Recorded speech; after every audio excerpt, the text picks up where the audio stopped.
That's true. That's the thing. Should we start? Greg and then a little more time. And then like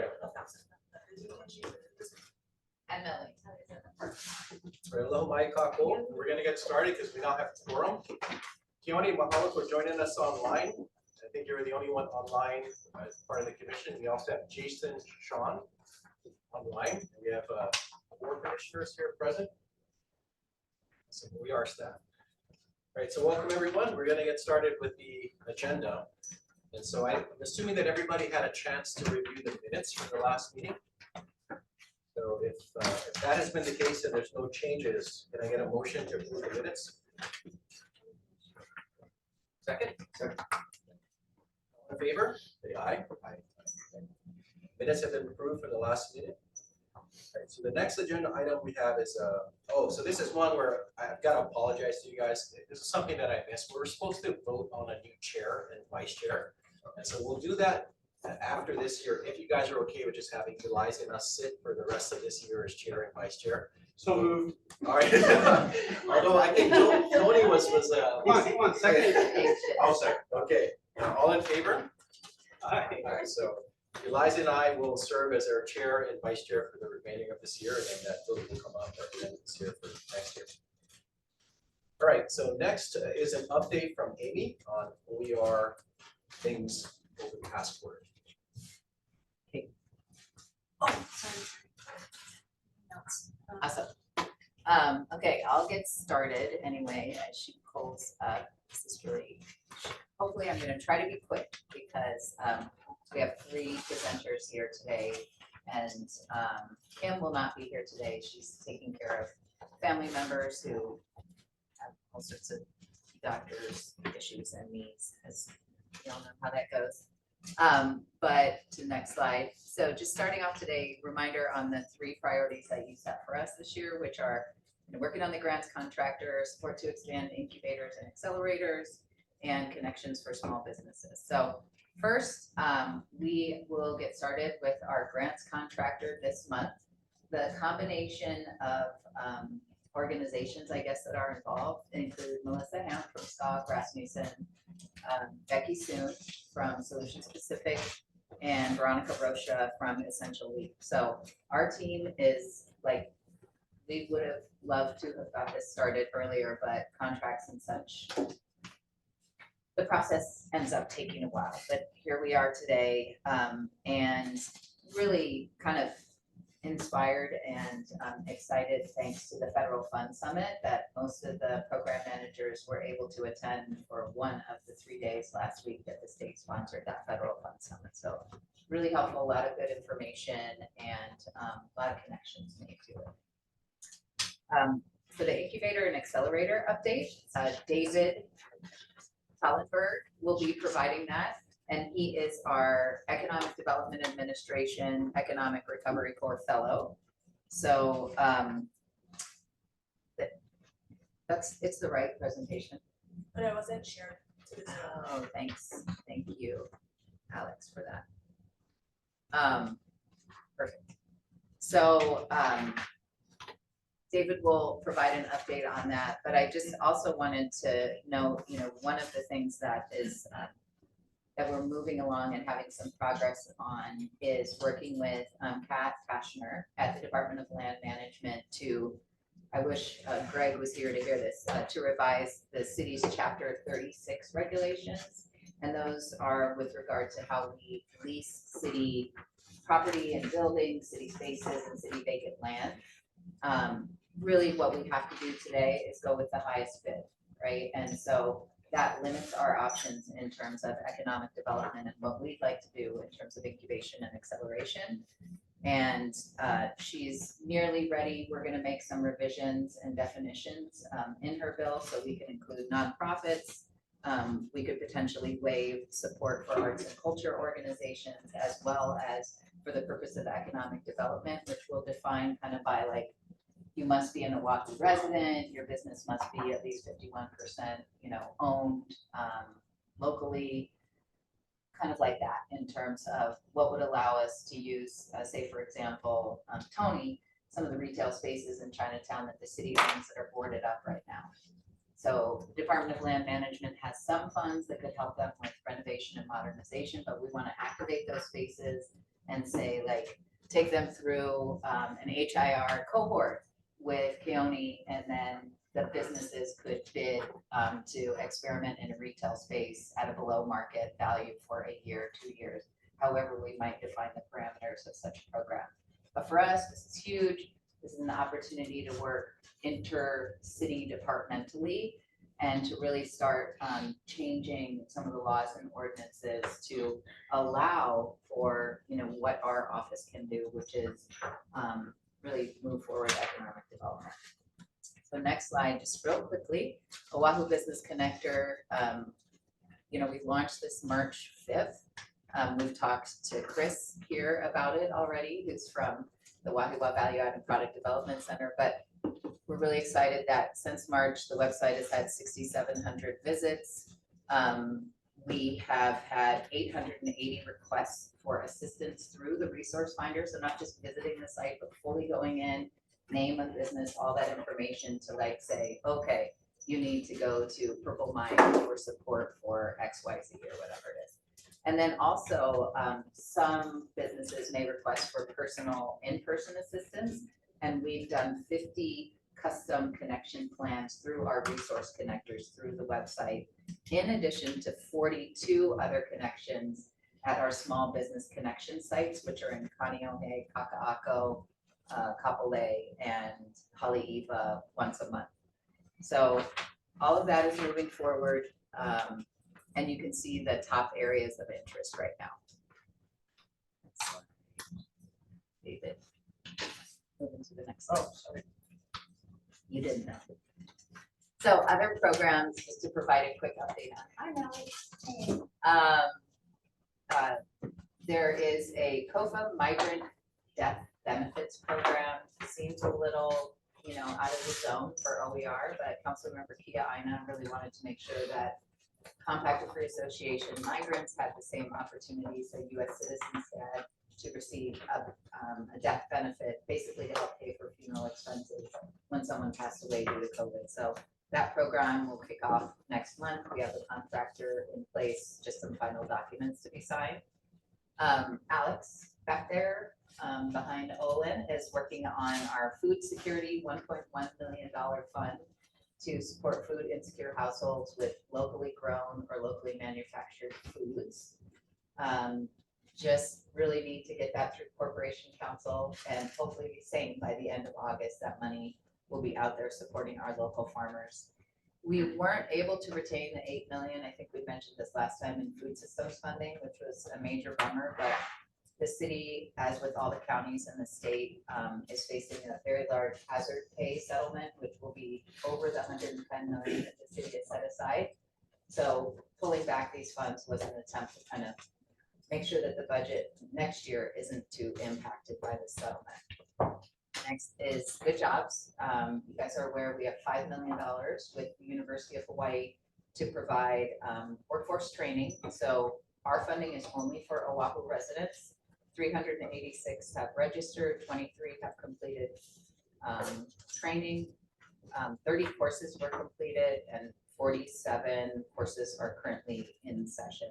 So that training is very specific to helping to diversify our economy. The training is not necessarily provided for training in hospitality sectors.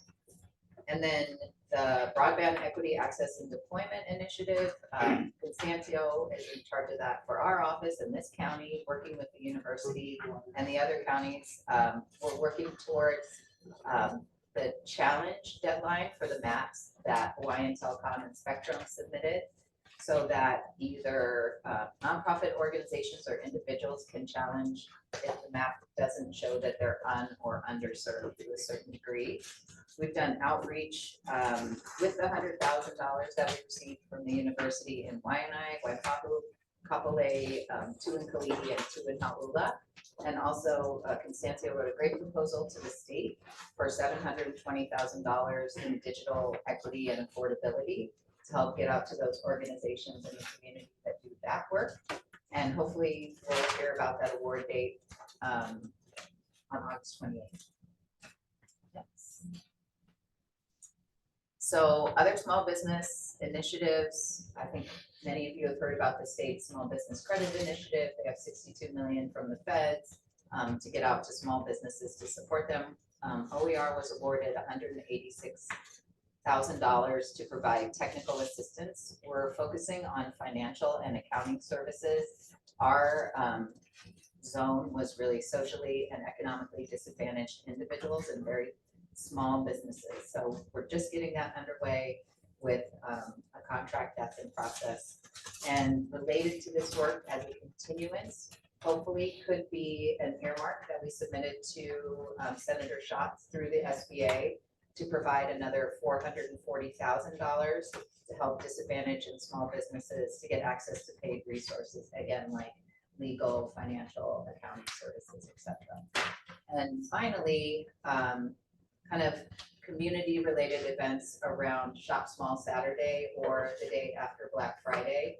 We're supporting the Keep It MP Business Association, where they're having pop-ups on November 30th around MP, as well as an event the weekend before that our regenerative tourism program manager is working on called Dine, Art, Shop, Love in Chinatown, with a number of the fashion businesses there, Roberta Oaks, Fighting Eel, Kuhau Zaid, Sigon Smith, and we're hoping to do fashion shows and also some pop-up markets to support the part of the Destination Management Action Plan about buy local. So looking forward to those.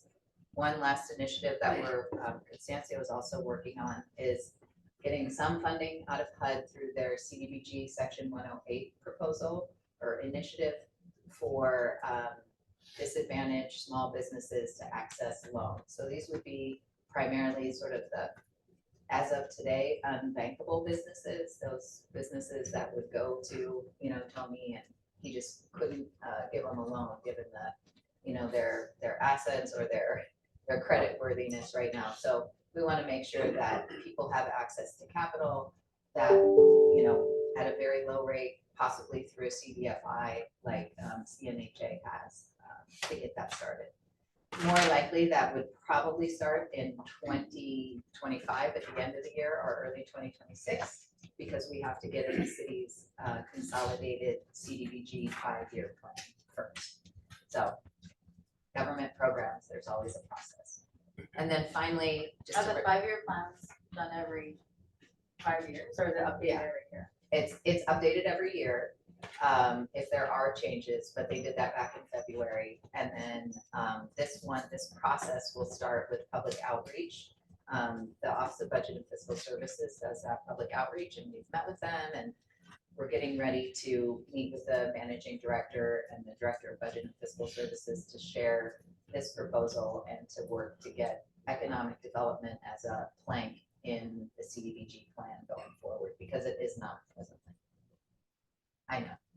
So these are some of the foundational things that are really important to the work going forward. So we're just excited that people are willing to work with us and getting in the plan for the future. So the last slide, just a reminder on our 3-point plan, right? Most important thing here is making Oahu a good place to do business as just what guides all of our work, whether it's in ag or workforce development, etc. We need the people, and we want to make sure that this place is less dependent on hospitality in terms of experience that peak down that we did based on employment right after the pandemic. So we're more resilient, and we have the businesses and the training that keep our economy vibrant even in hard times. So that is that. Told you, Owen, cut me off. Or give me the No, look. that was breathtaking. Quick question on that program, that $2 million. So that's for anyone like from Micronesia or Guam, Saipan, American Samoa. You have to be a compacted free association citizen. So you have to, if someone in your family passed away from COVID, those who still remain could get up to $9,000 per family member that passed away, or a funeral and other death So that expenses. was a huge gap. But it's compact as Micronesia. So the compacted American- free association is FSM, RMI, and Palau.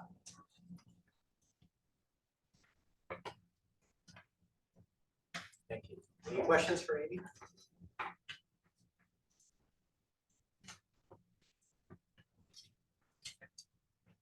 So next agenda item is David, which I think you got introduced from Amy. And we saw your picture, I think, for the last two meetings. Yes, is this your first in person? Yeah. First in-person Right. meeting. And is that Sugarloaf mounted in the background? It is. Have you been? I have, yes. Okay, great. Spent some time in Brazil. That's amazing. Okay, so take it away.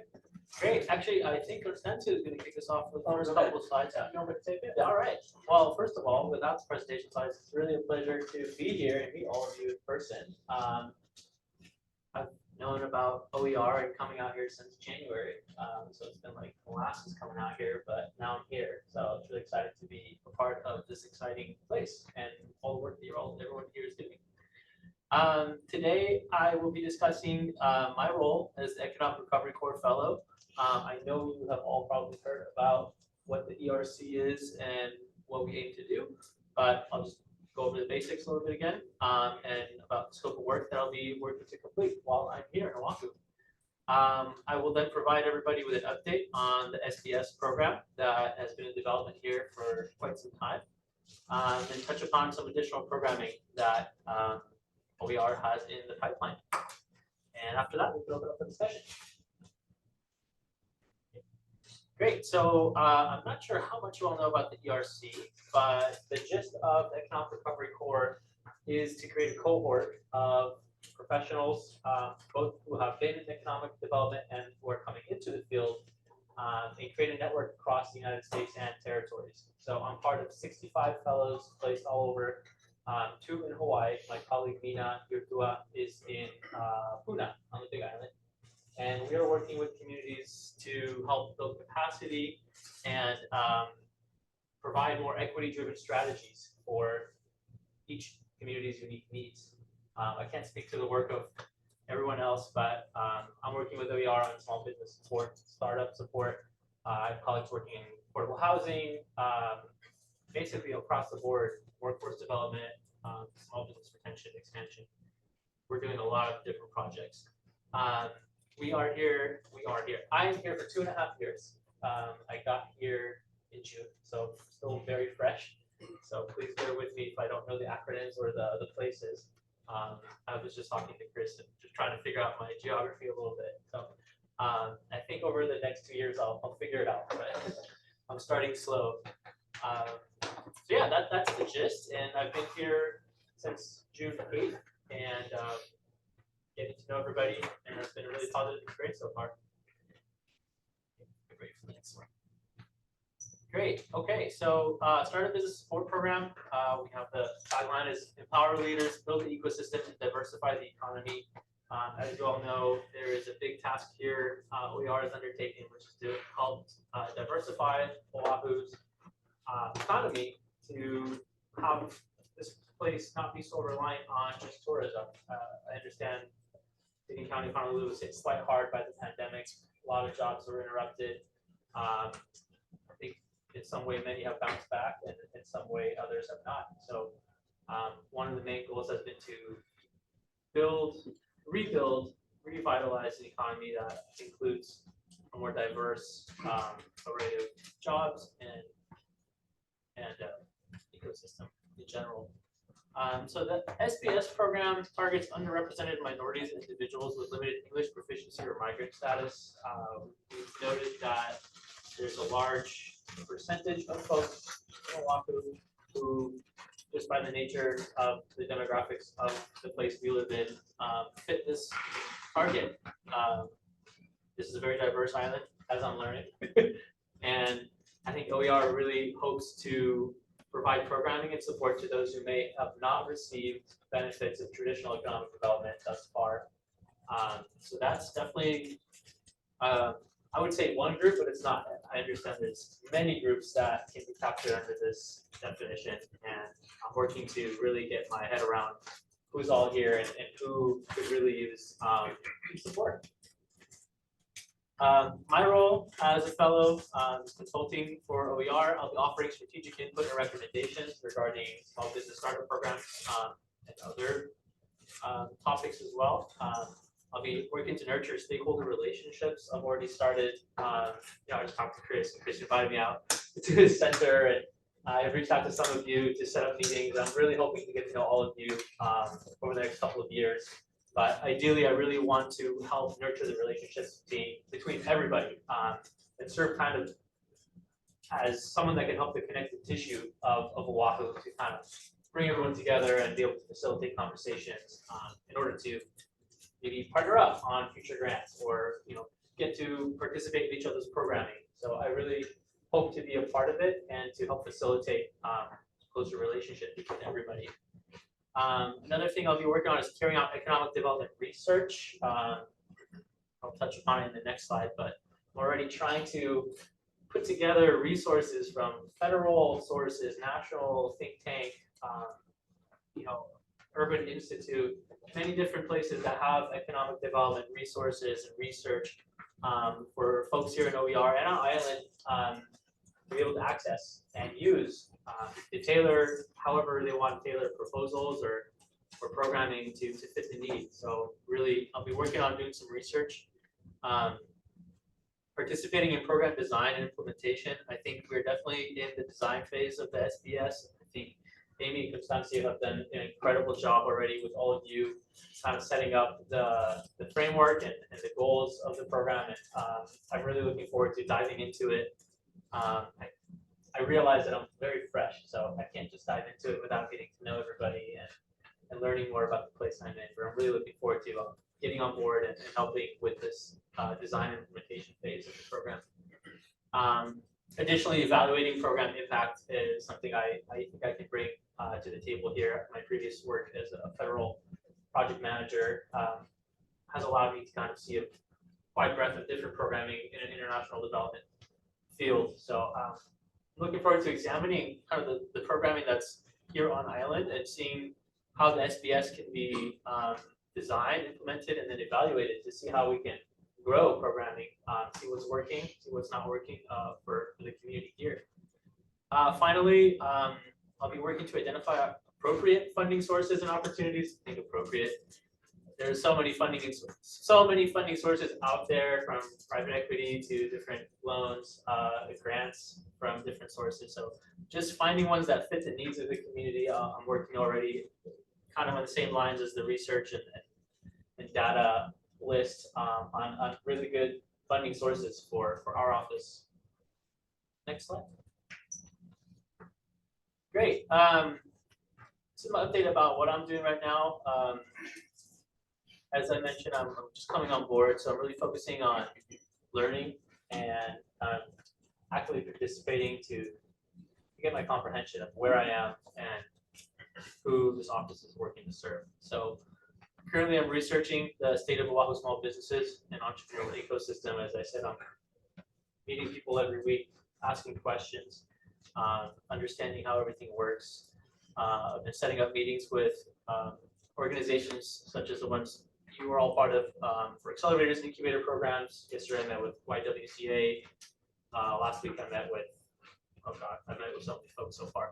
But the next one I'm meeting with Chris. So I'm trying to understand the organizational needs of organizations that provide services such as accelerators and incubators, understand their current capabilities, and understand what's needed and how OER can support you all and other providers to further increase and provide quality programming. And most importantly for me, I'm really trying to listen and understand different concerns, what are the challenges, and get the feedback in order for me to be able to make proper recommendations on the program. I put economic development experts input. That's something I will do as part of IEDC's Economic Recovery Corps. I feel like I have pretty good access to many experts that work on the national level. So I'll also be sharing some of my experiences here and some of the challenges that I'll be learning about, and getting outside opinions and help from my colleagues from different areas of the country to see if they have any positive input for us. The next slide, please.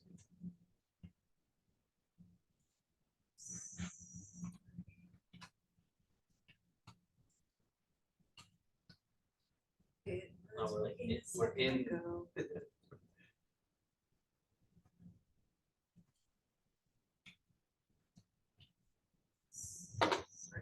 That's okay. There it is. Great, so what's next? I'm trying to get in community. I'm really trying to get a hands-on, in-person look at what's going on. I started remotely from Tucson. Now I'm here.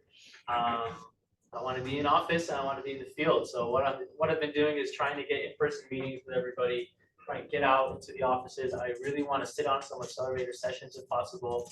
I'd love to attend the workshops and community events I already have. That's something I'm looking forward to doing over the next few months, and over the next couple of years as well. I don't think I'm going to stop doing that. Right now, I'm collecting input from different stakeholders, so that's what the outreach is for, and I'll be working on highlighting the insights that I'm getting from those engagements, and providing some sort of recommendations, comprehensive report to OER on what I learned and how I see the future of this program proceeding, of course, with your input as well.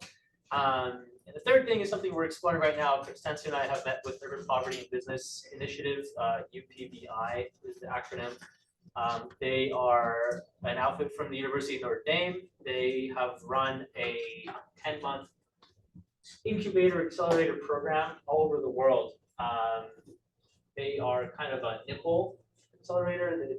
They have told us that they're able to get really great numbers and really good participation and success for a relatively low input of resources. So we're just trying to learn about this program, see if it fits the needs of Oahu. And Which area is this? sorry, Where is this? they're in Notre Dame in Indiana, but they work worldwide. They're in Brazil, South Africa, I think right now. They have tried to do a program on the Big Island, but it has not launched. So trying to find information about that. However, it seems promising, and we are trying to learn more about it to see if maybe a pilot here in Oahu would be something that we could put together. Not sure if there's another slide. Yes. Okay, more in the pipeline. Community equity team. Essentially, I'm not sure. This is an appropriation request for the office of Senator Schatz for 500,000. That's actually the SBA request. That's it. That's the one you touched upon before. Yep. Okay, great. I don't have to talk about that. Other things we've been doing is federal grants consultations. I've been working to connect OER with federal funding agencies. The EDA, which funds my program, we've already had a session with other ERC fellows, with Kyoki. What's Kyoki's last name? Noji, who is the EDA administrator for Hawaii and the Pacific region. Also met with USDA Rural Development Grants just to kind of have a meet and greet, understand what kind of opportunities are out there and if any of them fit our needs for the SPS program. And the third one I've already touched upon is I've been working hard on trying to centralize resources for us as an office, facilitating some consultations with Urban Institute. I'm working to facilitate one with NATO, the National Association for Development Organizations, on their county tools to see how we can leverage some of those data to help us out as an office. And of course, my vision for it is to become a public resource for everyone to be able to use this data for their needs. I think that's it. I think that's my presentation. I think we left some time for any questions. Thanks, David. Anybody online have questions, or anybody here for David? Has Oliver worked within the 2.5 years physically being here, or is there something that happened after you? Nope. Since it's a federal grant, IEDC got, they're time bound as well. So my fellowship is 30 months in person. There was a little bit of remote time at the beginning, but I'm going to be here until at least mid-October 2026 as a fellow, and perhaps longer as a citizen or participant in this environment. Yeah. David, is your work focused on this island only? Yes, I am. I was matched with OER, Seguin County. So all my work, my scope of work will be specifically for OER for the next 2.5 years. Lucky to have you. Thank you for being here. Thank you all. And as I mentioned, I'm really looking forward to meeting all of you. I've already reached out to several of you. I want to reach out to everyone and hopefully have some one-on-ones, coffees, lunches, and really want to get out and just get to know you. So, Are you gonna focus at all on preventing, maybe business disaster prevention, things like that? Maybe there's funding opportunities. I think definitely we can explore like federal grants that I think the office has already done a lot of that using pandemic money. But I would be happy to explore opportunities of how to use kind of, you said like disaster readiness, maybe tweak disaster readiness Yeah. programming to kind of facilitate other strategies that the office might have. Yeah, I think our small businesses kind of need to start from scratch. A lot of them. This is a very keen interest of Kim, who's on the line there.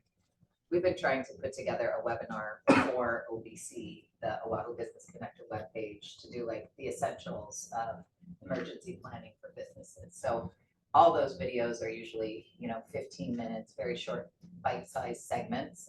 So they're digestible for small businesses. But ultimately, it's the money, I think, that could help with some of this planning too. And across the state, there's $250 million available in hazard mitigation because of what happened in Lahaina. And so that plan is underway with city and others who are working on our hazard mitigation strategies. It's a huge effort, but I think ultimately that, Kim linking into that in terms of making sure businesses are more resilient, more ready for the next disaster. We know, whether it's climate related, economic, or health related, that we were not as prepared as we need to be, and our role would be helping support those out in the community to keep our economy running. Greg, you have a question? Couple questions. Hey, Constantia, how are you? Good. Yeah, he was in my class. You know, he's a lawyer. Yeah.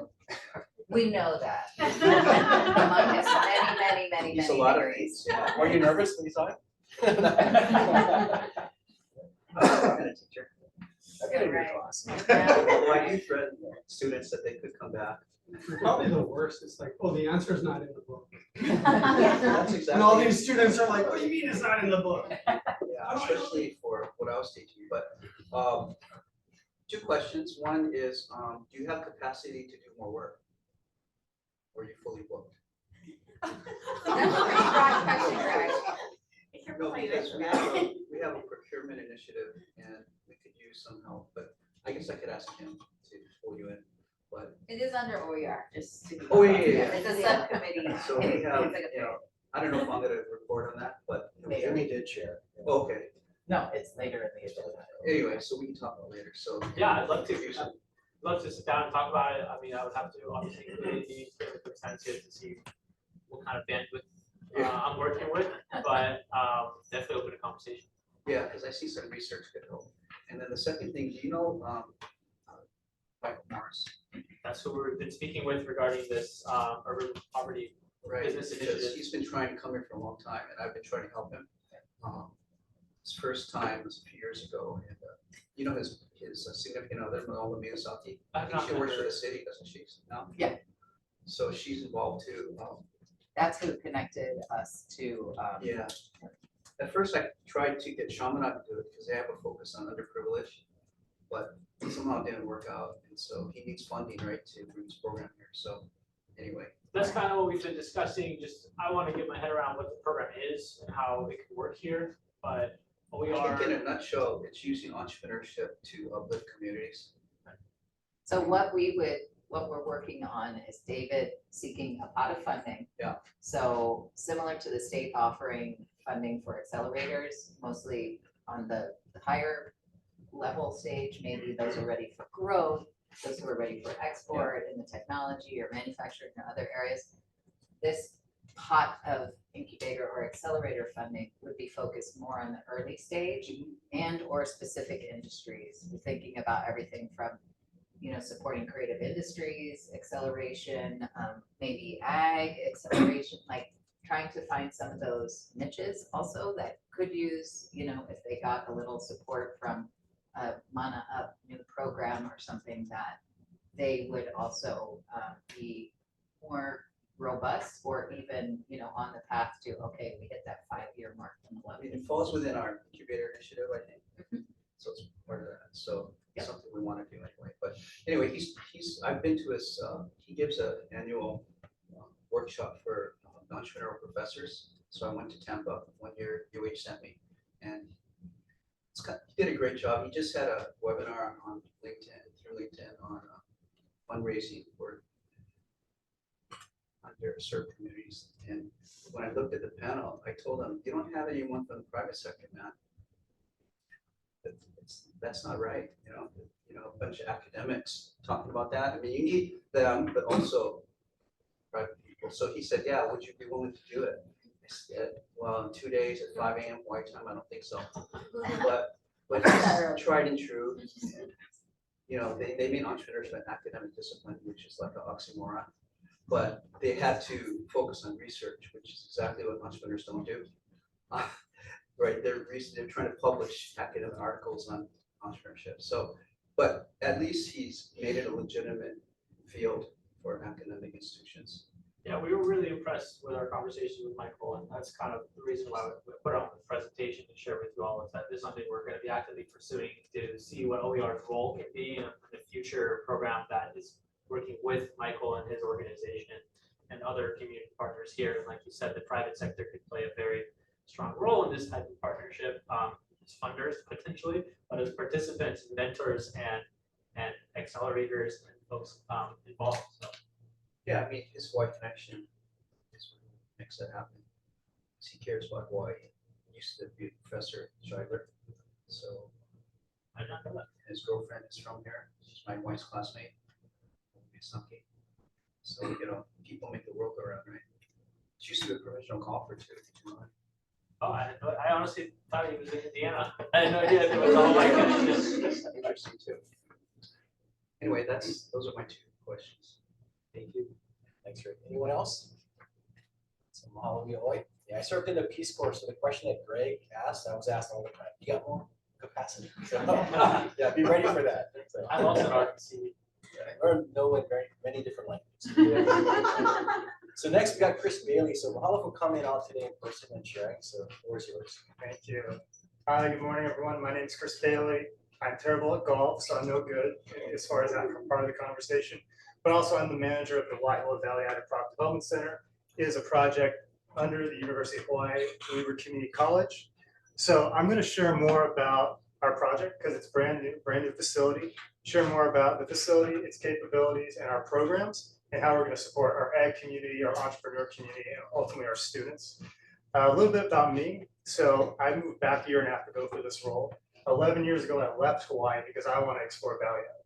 And we had nothing like the center, nothing like OER in place. So I really look forward to being part of this new narrative and continuing to work with folks in OER. Amy and Alex came out to the facility. David, you're going to come out to the facility next week. So continuing this conversation, because in my time in Portland, I ended up working in product development with Oregon State University's Food Innovation Center, doing one-on-one technical support for Valley Added entrepreneurs. And I flipped over, I worked with the city of Portland and their economic development initiatives. So the link is there. We need to work together. So I look forward to continuing that conversation. So our facility, brand new state-of-the-art 33,000 square foot facility. Like I mentioned, we're going to support our ag industry through value-added processing while building up a pillar of value-added entrepreneurship for the future of Hawaii. So really being able to launch and start growing made in Hawaii products from local entrepreneurs using Hawaii crops. Next slide. Our mission, like I mentioned, supporting emerging value-added processors. How do we do this? Through infrastructure, pure space, state-of-the-art equipment, and ultimately consultation in the form of a team of 3 food scientists that will allow these processors to start realizing economies of scale to get their product to the next level. So where they can start distributing their product throughout the state and ultimately build up that export capacity. We're going to educate students on the significance of value add. So we're going to do that through workshops, trainings, relevant coursework delivered under Weaver Community College. To date, we've already been doing that through flagship programs. We have a 12-week value added crash course that I'm going to talk about in a few slides. A facility this size is really unprecedented for the state, and it's really going to be revolutionary in ramping up these value added processors. Again, ultimately build capacity, get local products into our local communities and build a pathway to export readiness. It will increase food security and build regional economic diversification. Excellent. So the emphasis being statewide.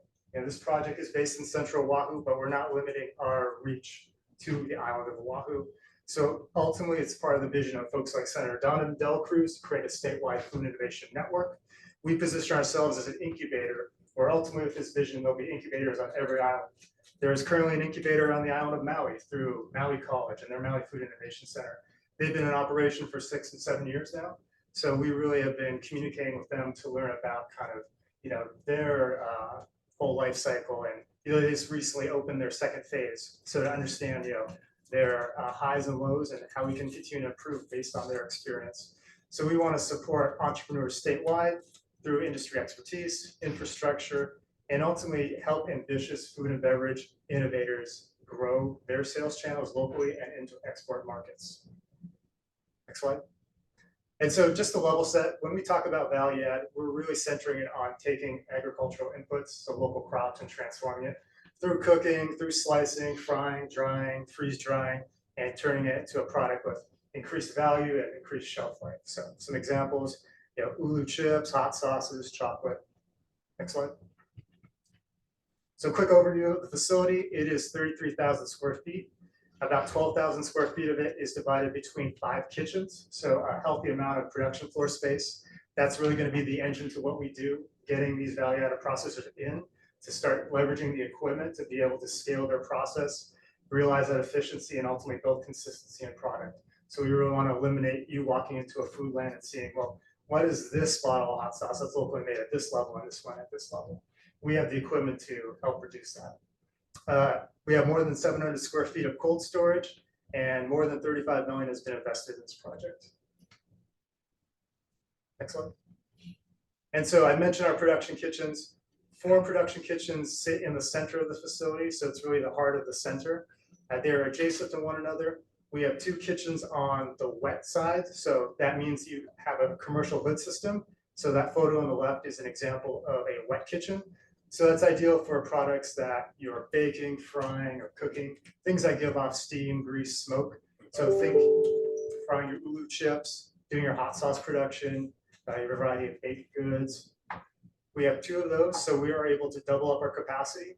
So if you were to come in and want to use our 65-gallon steam kettle, one of the kitchens is already booked out, you could go to the kitchen next door. They're literally next door to one another. We have 2 dry kitchens. So you can see in the picture on the right, there's no hood system. So this is ideal for doing fresh prep. So when we talk about bringing in local fruits and vegetables, here you can do your juicing, you can do your fruit and vegetable fabrication.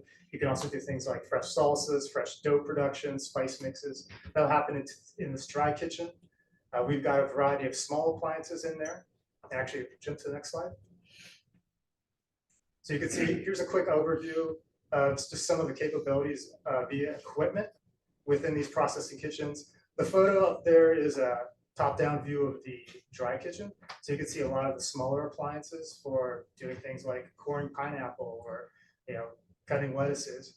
I also like to call out in this bottom photo, that is an industrial potato peeler, which seems kind of fun. But when we think about getting our entrepreneurs to scale, if you've ever peeled a sweet potato or ulu, I don't know about you, but it takes me forever. So imagine doing cases of that for your ulu chip, company. That's going to take you a lot of time, add to your labor costs, add to your bottom line, and then market your product's going to be way more expensive than your, bigger competition. This machine here will knock out a case of 60 pounds of potatoes in 3 minutes. So we are really talking about cranking and being able to get these entrepreneurs to reach scale. Right? And for any startup, tapping into a piece of equipment like this is cost prohibitive, to say the least. This is easily $5,000–6,000 for this single piece of equipment, let alone when you look in that overview of the kitchen, there's thousands of dollars worth of equipment. So it's really out of the reach for a startup. Here with the center, you're able to rent a kitchen, half a kitchen by the hour or the whole kitchen by the hour. So you're able to tap into that potato peeler by the hour rather than doing that upfront investment. So we're really leveling the playing field for our value-added entrepreneurs. Just some other equipment, steam kettle, tilt skillet, a variety of ovens. We have freeze drying capability. We have blast chillers that do quick freezing, dehydrating as well. And next slide. Packaging rooms. So oftentimes when we talk to a startup, the biggest bottleneck in their process is how do they get their finished product in the bag, in the jar. Oftentimes it's very laborious, high touch, inefficient. Imagine, standing over a scale with your bag and filling your Hulu chips, and you're trying to fill it to a certain amount and you go over and you have to pour a little out, right? Then just kind of adds to your time and your bottom line. Here we have the equipment that starts automating these processes and takes multiple steps in the packaging process and streamlines it into one smooth flow. So this photo on the left is a liquid filler. So we essentially have a bottling line at the center. And that takes 4 steps in the bottling process and converts into one smooth process that is facilitated by that conveyor running down the middle. So you load your product in the jacketed tank, so you can hot fill your product, you load your bottles, it'll fill, it'll cap, it'll do the heat seal, and it'll date code all in one go. So you take 4 steps of the process that our entrepreneur usually has to do it by themselves, one after the other, and create that efficiency and ultimately that consistency. We've got an example of a piece of equipment on the dry fill side. So this is for doing things like hula chips. So rather than standing over a scale with your bag, you load your product in a hopper, you program that computer console with your fill rate, and then you just put your bag underneath and it'll kind of be consistent every time. And so each piece of equipment in these photos, both on the processing kitchen side and the packaging room side, will have its own set of SOPs. So really reinforcing this mission of education, we're going to be training users. Ultimately, they're going to graduate out of our facility. It's part of the bigger vision of folks like Senator Del Cruz to have bigger hubs across the state, including one that's going to be in Whitmore Village. So someone will start with the center at Waiua and graduate to the next phase, because we can't have a user monopolizing our kitchens. We need to demonstrate throughput of our micro entrepreneurs to get to that next scale. So people will be trained, they'll learn how to operate and maintain that equipment. So oftentimes I get the question around who's responsible for cleaning. It is a shared responsibility.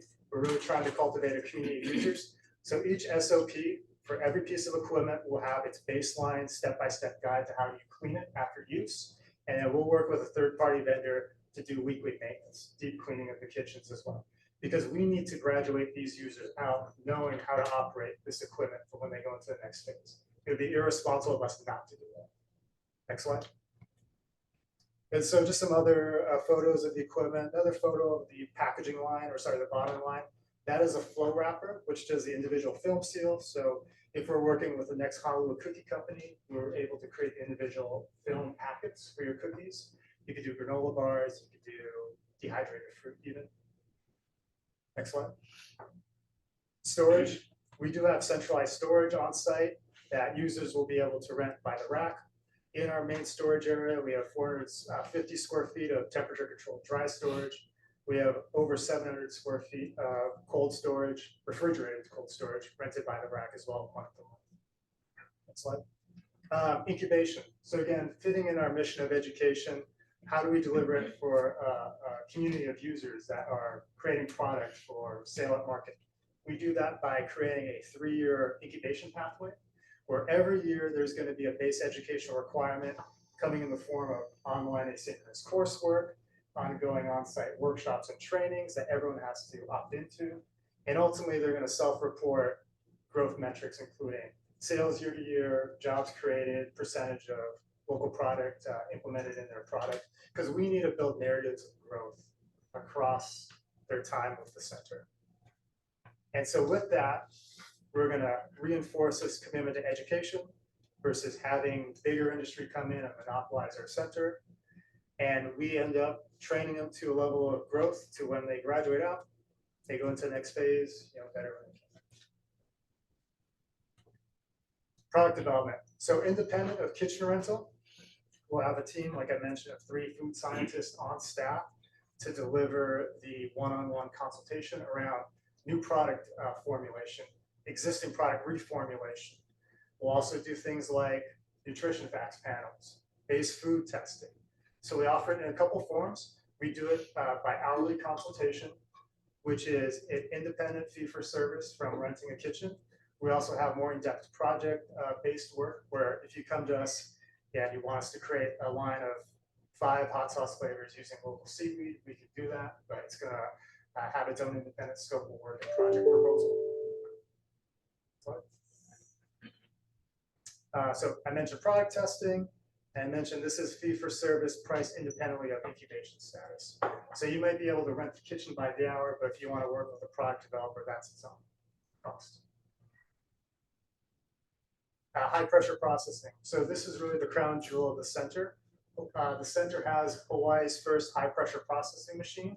And what HPP is a form of non-thermal food manufacturing that uses intense pressure rather than more conventional methods, say heat or chemical, to be able to create food safe products while extending shelf life. So this is really relevant for those types of products you don't want to straight cook. So say, you're working with a cold pressed juice company. Their product might be delicious, it might be locally sourced, but it also may have a shelf life of less than a week. That is a non-starter when you're talking to buyers, because by the time that product gets via distribution to the store shelf, you might have a couple days left on the shelf. So you're not going to be able to get your product into the food lands, let alone to export. This uses pressure up to 87,000 PSI, more than 6 times the bottom of the ocean for reference, to deactivate those pathogens that facilitate spoilage.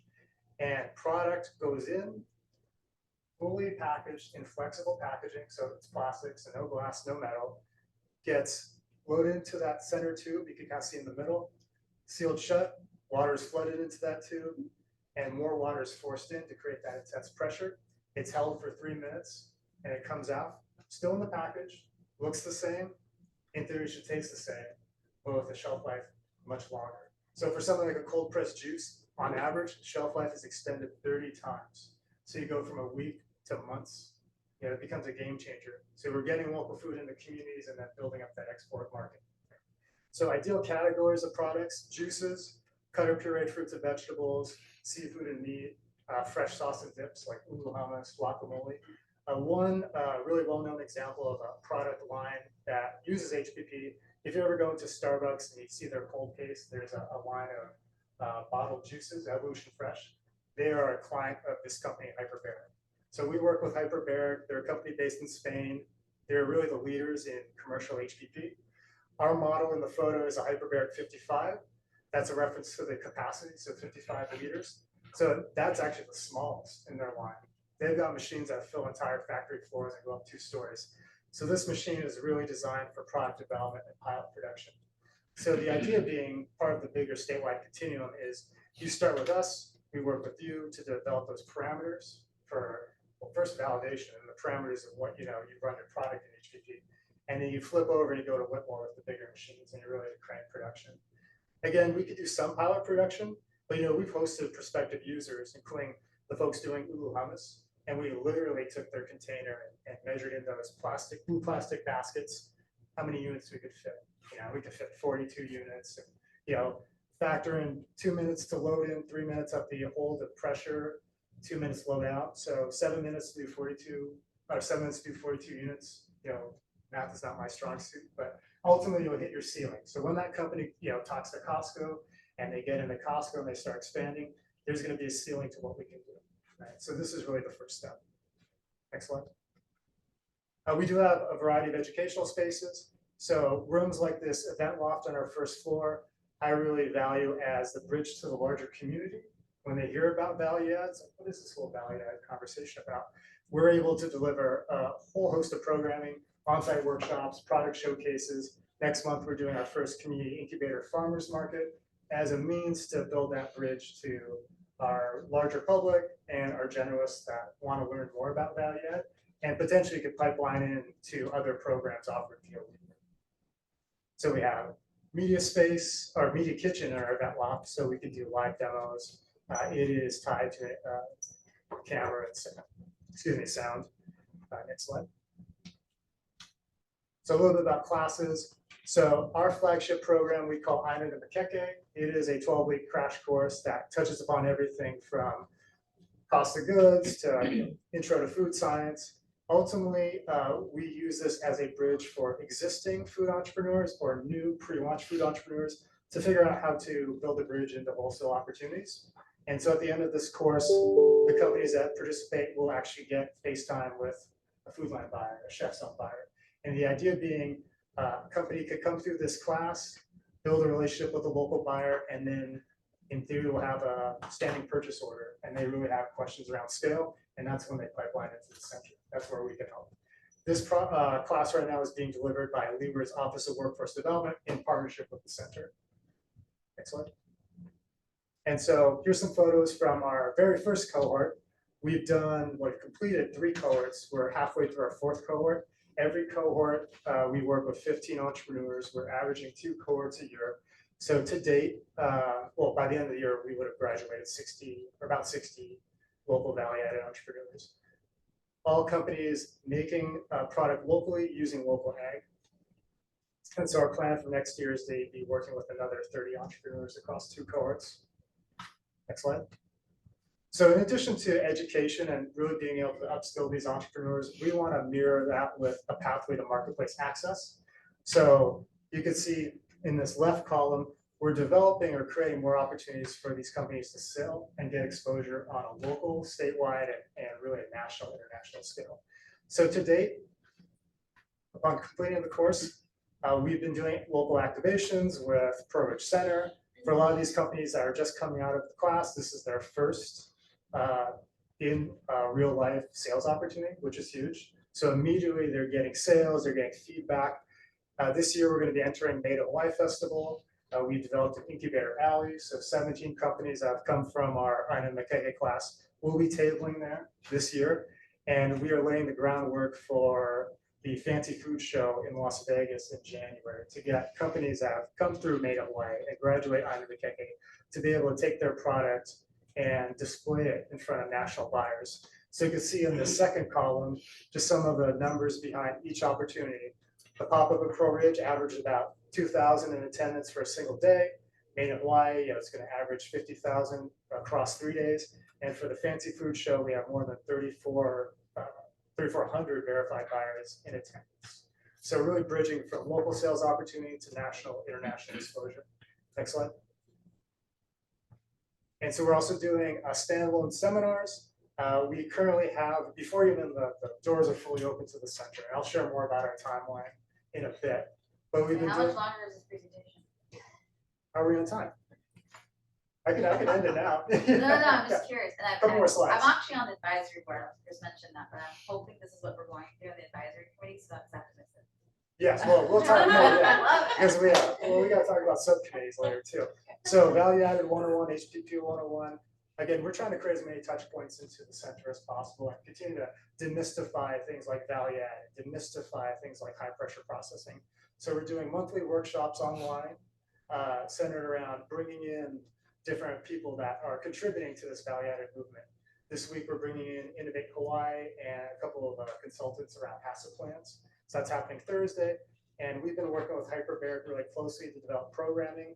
A couple months ago, we did our first HPP 101, just an open forum to ask questions and talk about HPP in the context of how it could benefit Hawaii. So for 2025, we're going to work with Hyperbaric to do an in-person demo day. They're going to come out to the center and do live demos across a single day. And they're going to, what's that? Date to be determined. Yeah. More to come. Yeah, Q2 of 2025. Excellent. And then on-site workshops.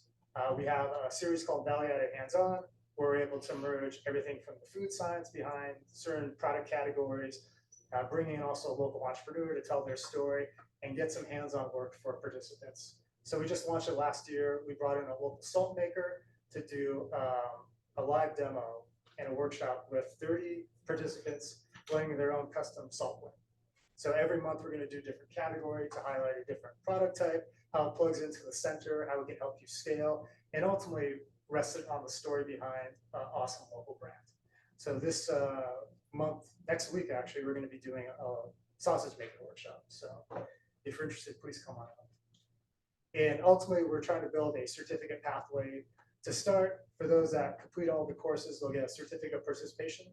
And ultimately, as they onboard potentially into our incubator track, we'll build up a certificate of professional development with this and other on-site workshops.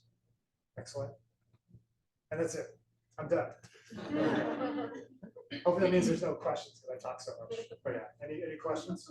Any questions for Chris? I have a question, but I happen to know a lot more about this than the average bear. Yeah. You mentioned this is a pathway.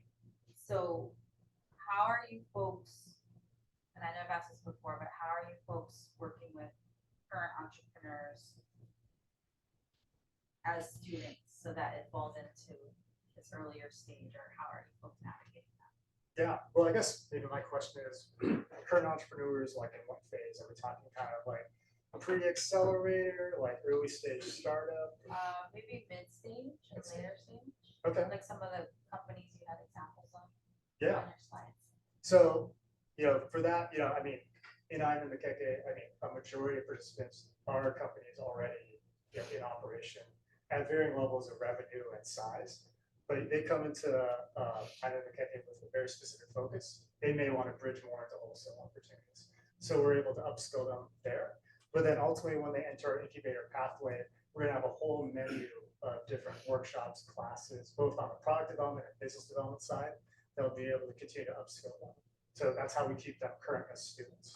And then the Whitmore Center, I was just on the phone with Senator on the next HPP, the lot happening at ADC and getting the approvals through, so we can get a bigger meeting.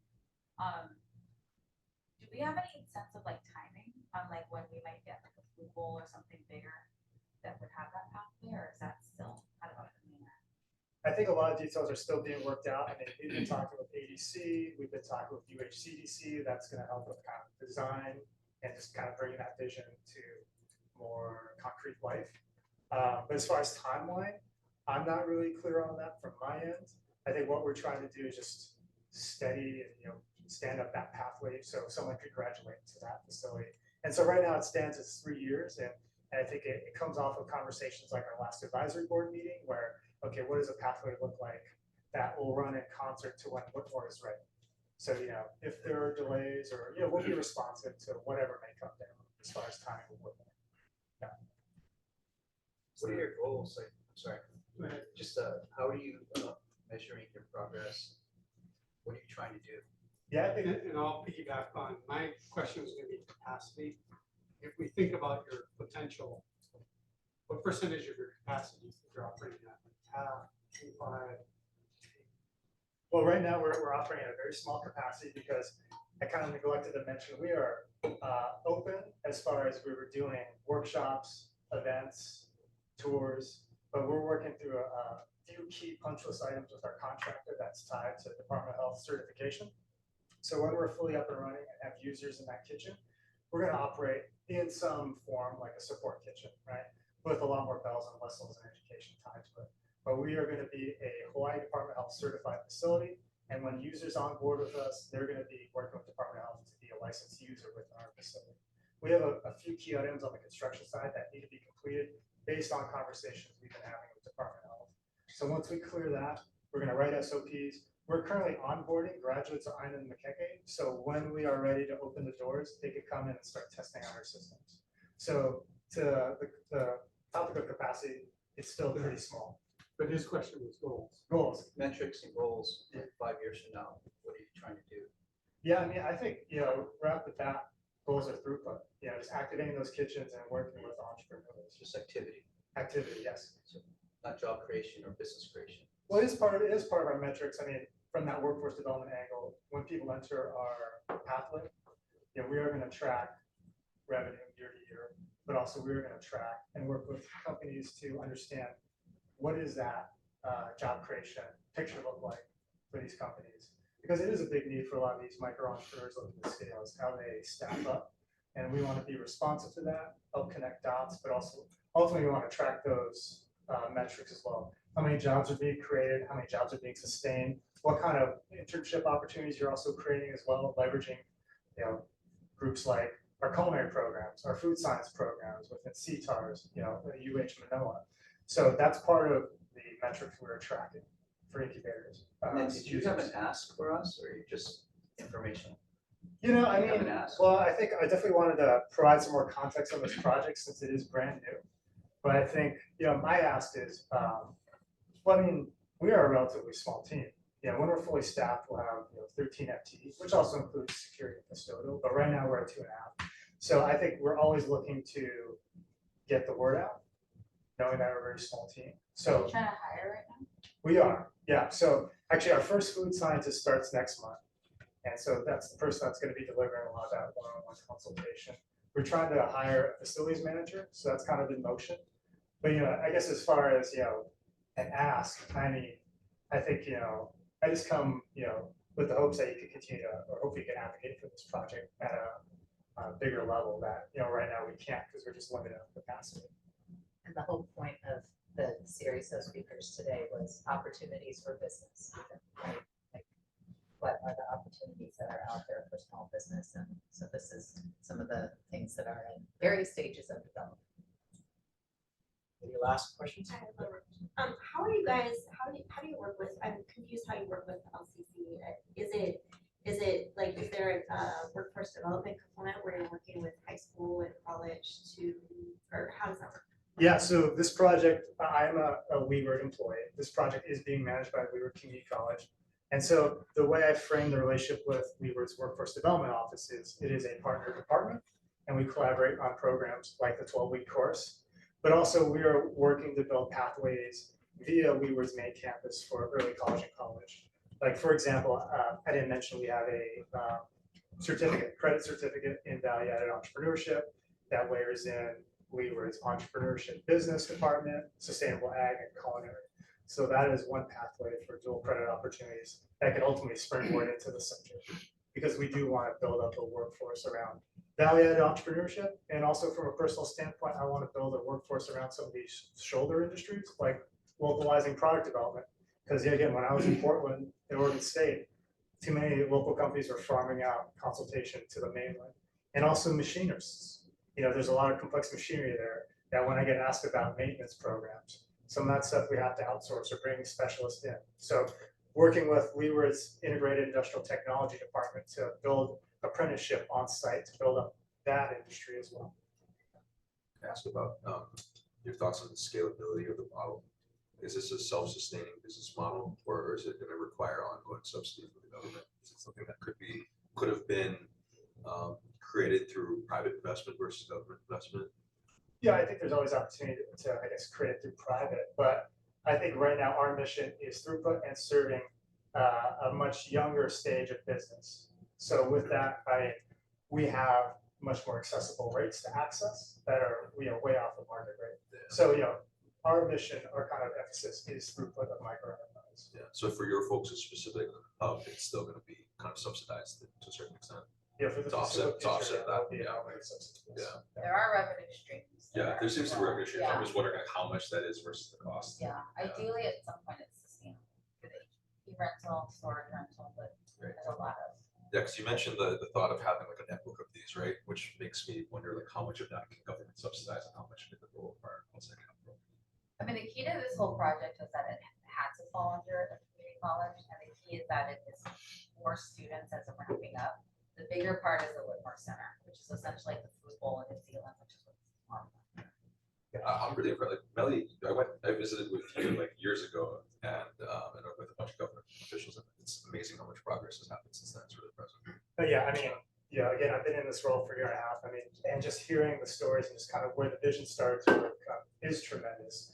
And we're excited to get the doors open for all users. Membership-based program, or how do you qualify as a business to be able to use this center? Yeah, so we do have an onboarding checklist, which includes, you come check out the facility.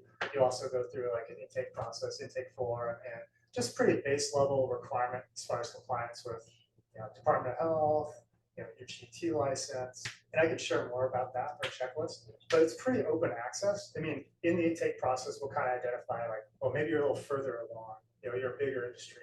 Maybe this incubation track doesn't make sense for you, but we have non-incubation pathways, which are a lot more expensive, right? Because we want to encourage startups to incubate through our facility. Chris, real quick question on your pressure slide. You got a word that said puree vegetables. Yeah. So have you guys tested poi, and do you get 30 times the shelf life on poi?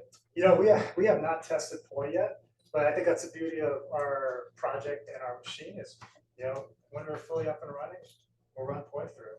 I mean, this type of innovation has only been around commercially for 20 years. So I think there's a ton that's still to be learned with HPP. I've hosted groups that want to explore running poi through the bottling line. And, that's something I would absolutely try as well. So really, the facility becomes kind of that one-stop shop in the whole process where you can go from production kitchens. So if you're doing koi, start in the kitchens, fill your bags in the packaging room, run it through HPP, and then send it out of the facility and distribute it statewide. And by the way, the HPP machine's $1 million machine. Yes, yeah, and that is the baby. That is the small machine on the line. Great, so thank you, Chris. Appreciate that. So, Kohio, I think the floor is yours. Thank you for also coming in person and doing this presentation. Thank you guys. I actually have I'm gonna keep it short because I actually have a 1 o'clock. I have another meeting at 1 o'clock, so I'm gonna have to keep the little bit before then. But I was asked by Amy to come and share a little bit about CNHA, the work we do. And I particularly am gonna focus on tourism because I think there's the most opportunity there. And that's where CNHA has a lot of focus right now. So I think my presentation is maybe 5 minutes, just because I gotta cut it short, and then just answer questions if we can. Okay, next slide.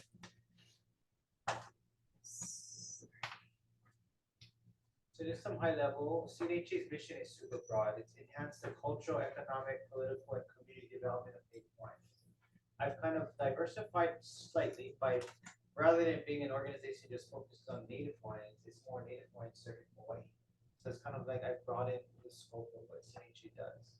So if you see some of the work that we're doing, it's really putting Hawaiians more in leadership roles rather than the hands out. Okay, next slide. CNHA has 79 employees full-time. We have 41 full-time contractors as well. So our total employee count is 123. Our annual budget is $70 million, and we have about 32 million in assets. These are the different tentacles of CNHA, so there's quite a bit. I'll just go around the thing real quick. Tourism is of course one of CNHA's newest endeavors, primarily because of economic development. We have a division in CNHA that focuses on public policy and advocacy. So we're active here at the legislature, but also in DC. I just came back. We do a lot of community and economic development. Our Maui programs fall under that category. We have a trades program. So we actually train and develop community workers. Thousands of residents have gone through that program. They're now getting good paying jobs. We are a CDFI. We are the largest CDFI. So we're a lender. We lend money to people that can't get access traditionally. We have a $22 million loan fund right now. We're a member-based organization. So CNHA has over 1,400 members. These are small nonprofits, small businesses. We also have a retail arm, our pop-up Makeke. We're about to open flagship store in Waikiki shortly. We also do some cultural training as well. So we have like a little bit of everything going on. Next slide. This is just some of the team. You can skip over this. These are some of the impact that CNHA has had in the community. I think it's a 2.5-year scale.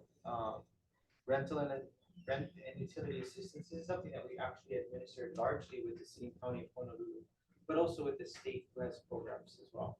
So $230 million has come through CNHA into community by way of those programs. We've lent out over $15 million in the last 15 months through our loan fund.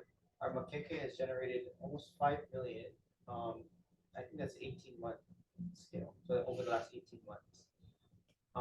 And our business program, our Kuhana program, has actually injected over 3.4 million. So this is kind of like our version of an incubator program, where they come in, we help them where they need it, and then we find capital to help get them going. Next slide.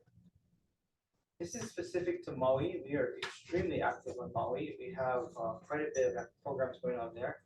Our resource center has supported over 6,000 families on Maui. We've trained and graduated over 450. These are people that are working in Lahaina right now. So we've certified them. Those are CDL drivers. Those are operators. Those are people that need basic certifications in order to even be in the burn zone. We're currently housing over 900 Lahaina residents in our various housing programs on Maui. We have 17 dedicated full-time employees on Maui, and we've raised over $48 million to support our efforts there. We've given out over $1 million to other nonprofits that are on the ground, and we have over 22,000 individual donors, and we're building 126 homes there. Next slide. But really, I wanted to focus on tourism, and particularly what is regenerative tourism. Everybody gets their own definition of regenerative tourism. So I kind of wanted to just share the approach that CNHA is taking. Of course, we're now one of the prime contractors that oversee tourism in the state. So CNHA's Kuleana so all these years, if you never know, there's been primarily a single contractor that has managed the tourism messaging for the primary market, which is the US market. And that's been HVCP. So HCA put out a contract, a proposal, a solicitation a couple of years ago, asking for someone if anybody was interested in applying. And so, it's kind of, we had all this capacity that we had built up, given the Red Relief program and other programs. We had attorneys, we had all these accounting staff. So we said, why not? Let's go give it a shot. So I assembled the best team that I could in our community. We went after the contract, and after like a long battle, they ended up splitting the contract. So CNHA is half. And what we primarily oversee is the destination part. So when a visitor arrives in our islands, our kuleana is to curate the messaging as they're here. It's also to help create regenerative models that can economize local community. So you have this huge sector that generates billions of dollars for our state, billions of dollars in spending, but how is that money staying in our state so that it can regenerate the people, so that they can be economized by that economy? So we are still fresh. It hasn't even been a year since we've gotten this contract. But what we found is that a lot of the stuff that HTA likes to do is not the stuff we believe would move the needle. So we created our own Kilohana, which is why we have 2 Kilohanas in CNHA. We have Kilohana Collective, which is funded by HTA. And then we have Experience Kilohana, which is CNHA's private funds. And so the hula shows and all the exciting, cool stuff is under the CNHA money. All the boring stuff that you don't see is under the HTA money. But it's culminating to what we believe is a regenerative model. The Experience Kilohana, if you go to the next slide. So the Kilohana HTA contract primarily funds this stuff. Allows us to give grants to community organizations. They have us training tour guides so that when they're on tours, you're saying the right things. Quality assurance, making sure people that are attaching themselves to Hawaii, there's some quality control behind that. That's the curator program. Correct. That's the curator program. And then there's visitor and resident messaging. So all the messaging you see in airports or in the hotel rooms, CNHA controls those dollars. But a lot of it is HTA telling us what to put up. So this is our stuff. This is the fun stuff. This is the stuff not funded by HTA. So we get to do cultural offerings. So hula shows, creating new incubators and partnerships with like Kako'oiwi and fish ponds, where we're actually helping them build capacity so that they can cater to the visitor industry and start creating economic opportunities there. We're also partnering with hotels. Previously, they didn't really want to do anything, have anything to do with us. So we're partnering with them. So next week, we are actually opening a new experience with the Hyatt. It's a lay experience. It's an experience. It's not like a Obada make lay. It's actually like a real experience where it's interactive using technology.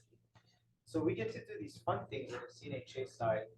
But I believe that this commission, as you explore opportunities to partner, to invest, there really is tremendous opportunities to bring back some things that have been lost over the years.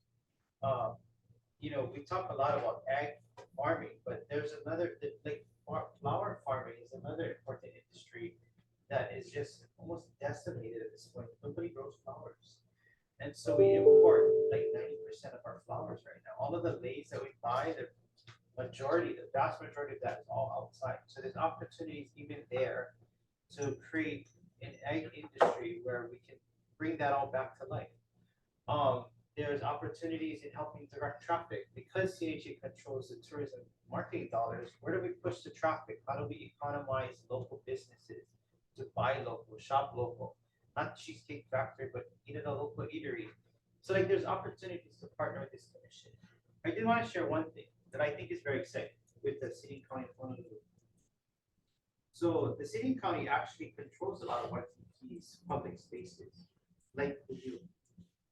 And so in recent conversations with DBS and even the mayor, we're looking at rebranding Kuhio Beach, because right now it kind of looks like a swamp. Yeah, you get all these different vendors and tents. It really looks, it looks cool. It looks like Mana'a. Pop-up cracker.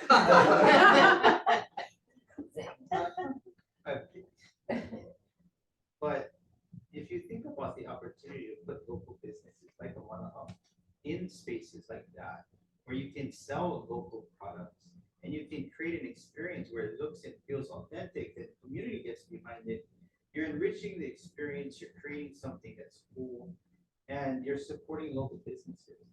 So there is a lot of things that the city can do. And so what I've been asking the city for is, let us brand Kuhio Beach, let us create brand guidelines, so that anybody that does business on this beach, whether it's a concession stand or whatever, falls within these brand guidelines. It includes like who's selling. Like if you go to the concession stands now, they're selling pineapples. You know, that's not a good representation of our culture, of our people, of that place. So I think there's a lot the city can do just by way of policy. And maybe recommendations coming out of this commission would help.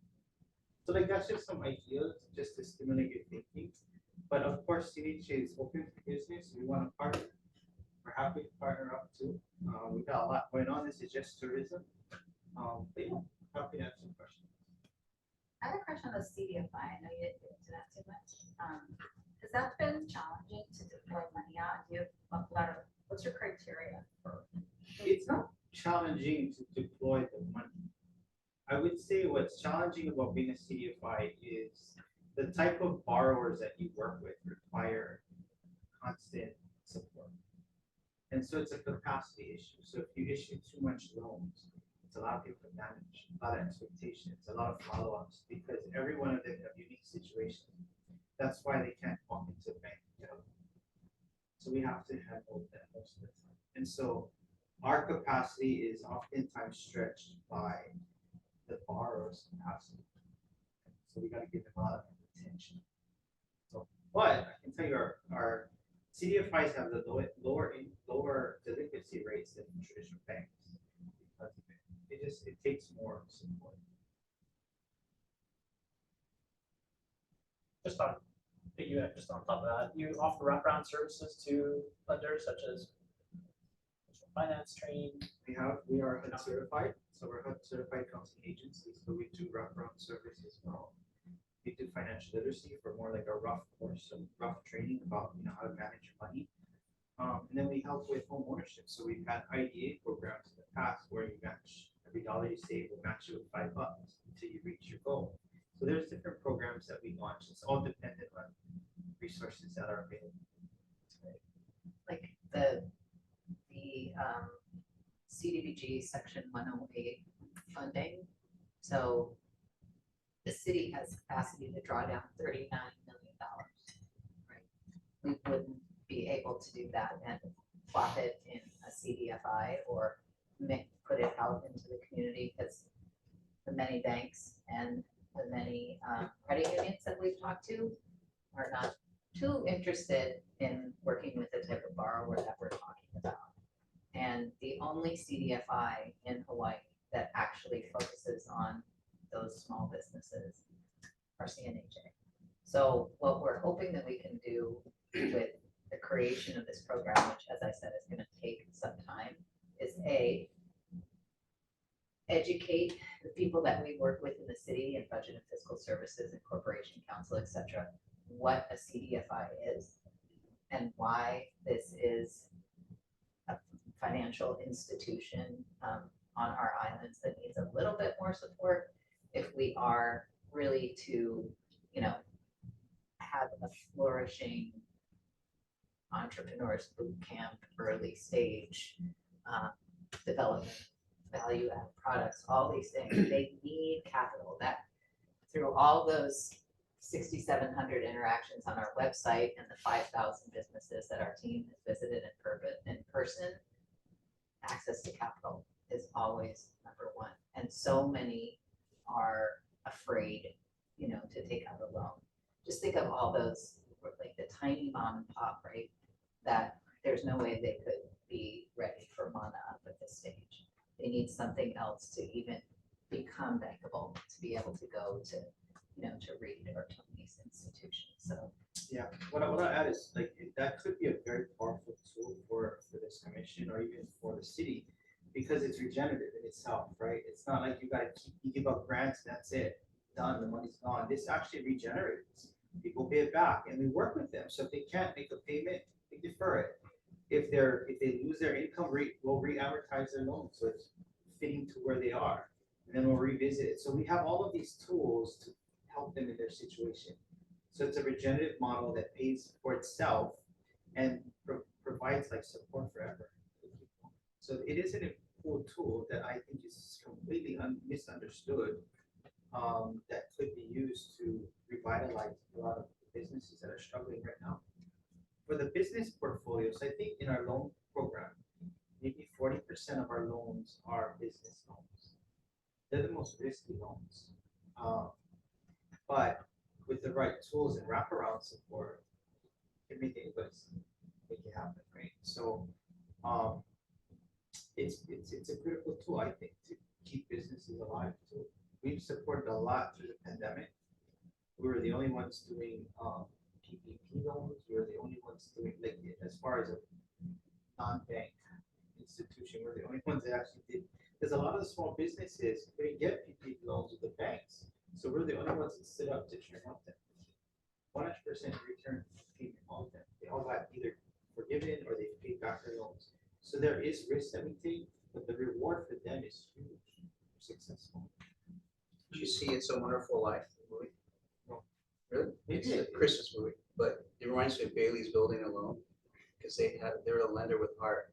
They weren't doing it for money. And there's an evil lender that comes in and beat that up. But anyway, when you got the contract, I was just saying hallelujah.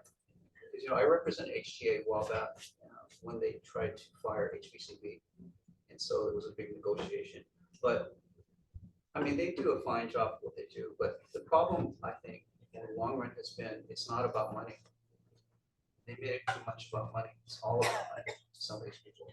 So it's like, man, that was awesome. So, and then hearing you speak today, it solidifies that. So I feel like it's good for us to get close to you, because I don't think OER is all about money, even though it's economics, because we're trying to help all kinds of people. We're not just helping the people that most likely to succeed. We want to help everybody. But sometimes it's about money. Sometimes the best way to make money is just help somebody. You're a banker, right? Yeah. Okay, gotcha. No, you got to have money. If it doesn't make money, it's not going to happen, even if it's a good idea or a good person. So it's not about money, but sometimes people make it too much about money. Yeah. And so I feel like we can interject that into us. And specifically though, like your Lahaina program, we started a group called Lawyers for Lahaina, focused solely on businesses. And we haven't had much need because people aren't restarting yet. But if there's any way to get closer to that, we work with legal aid, but there's very few businesses even thinking about restarting yet. So, I don't know what your reflection is on that. I hear more now, about that, because people have to have something to do, right? They can't just live off of handouts forever. So. Yeah, you're absolutely right. And you're right too. Like, your money has to be part of the factor. You don't have money, you really don't have a mission, right? So you can't support your mission. So even it's something that I've learned is you have to learn how to first sustain your mission before you look to the future. And so even CNHA, like, you see all this going on, obviously requires a engine that generates money. Certainly not coming from HTA, but what it is we've created a subsidiary that focuses on generating money. And that money that it generates supports the nonprofit mission. Right? So like, we've created our own regenerative model, and we're working towards strengthening that model. But I think if we can support more nonprofits to figure that out, you have a much more robust ecosystem in the nonprofit sector, because they're constantly coming for grants, and it's not sustainable. There's not enough money to go around to support all the program. But if you teach them how to make their own money, I think you'll have much bigger success. Sometimes though, when you do things for money only, you do the wrong things for money.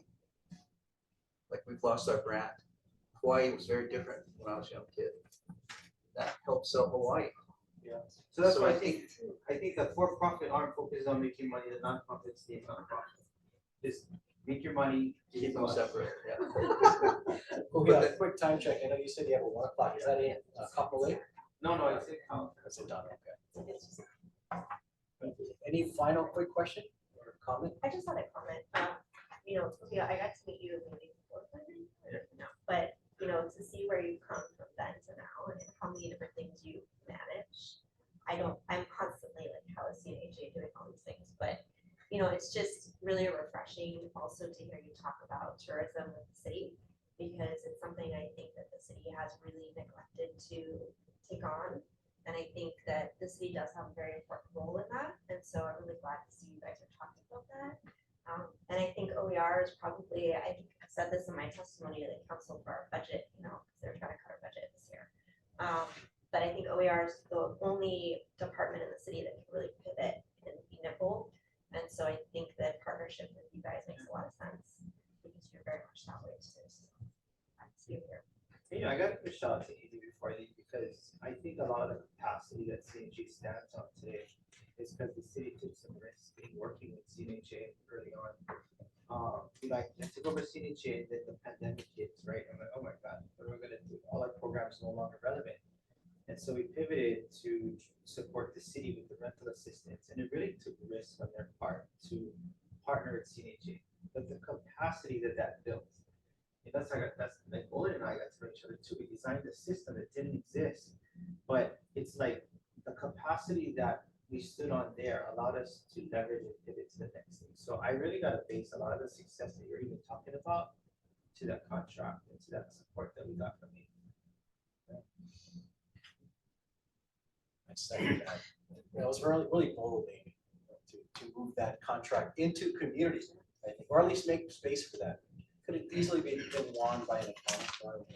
Some big Lots of company. governments did it. That's awesome. Remember that mistake as we go forward. So I guess in closing, if you feel like there's something that the city should do to make what you guys are doing work better, give us a call. Yeah. If there's a role for the city, we want to hear it.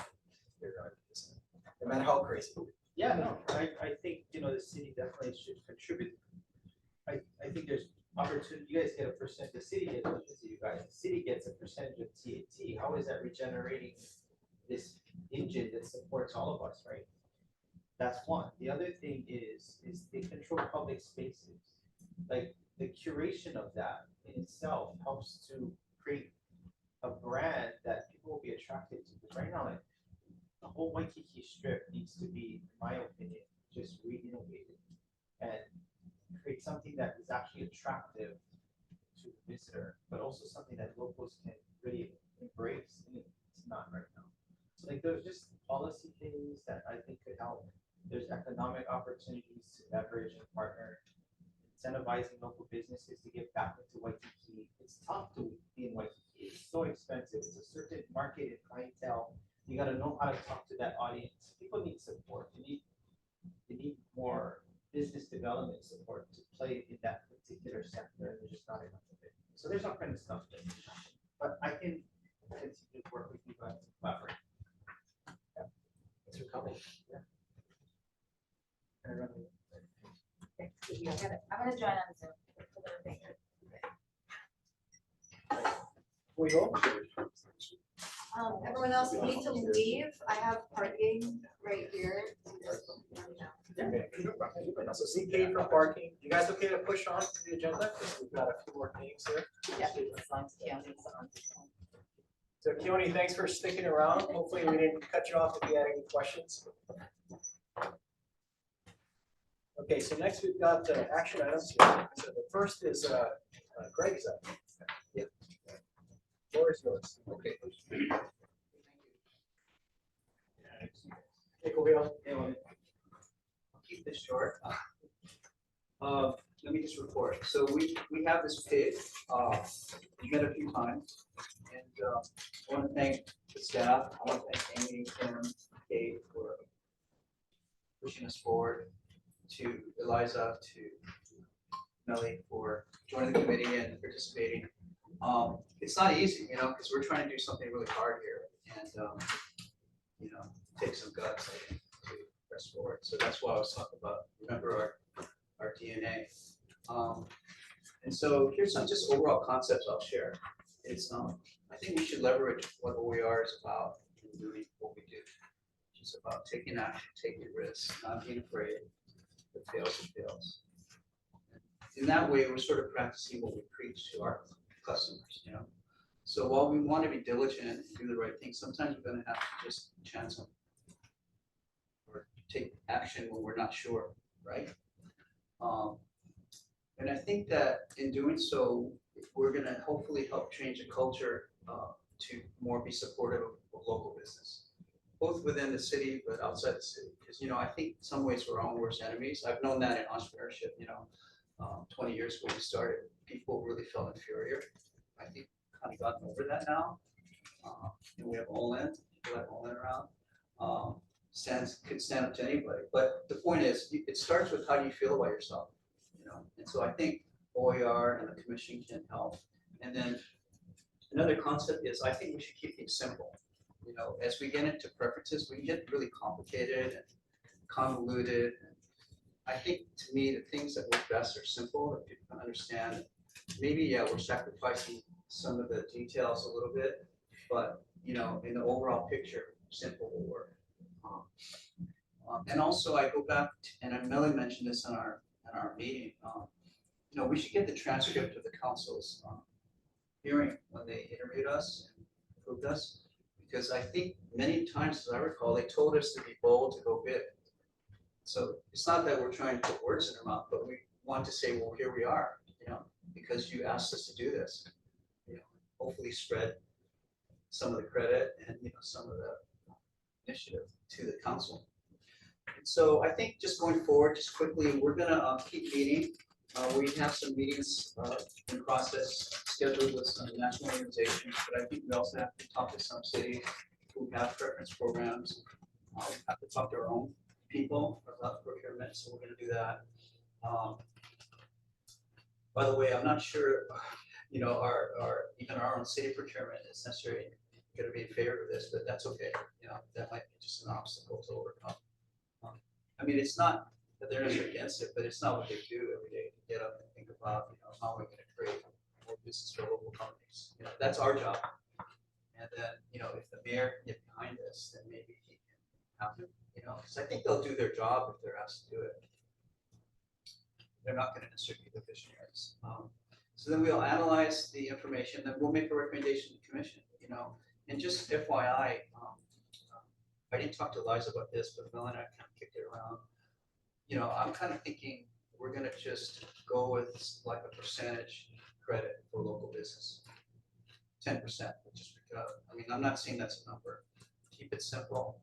If you're a local business, we have to define that, so let's not get into weeds. You get a 10% credit. So if you bid $1 million, it's gonna show up as 900,000. Cities range between 10 to 25% who offer, or even maybe 5 to 25. So it's not on the high end, which I think you can run into some flack there.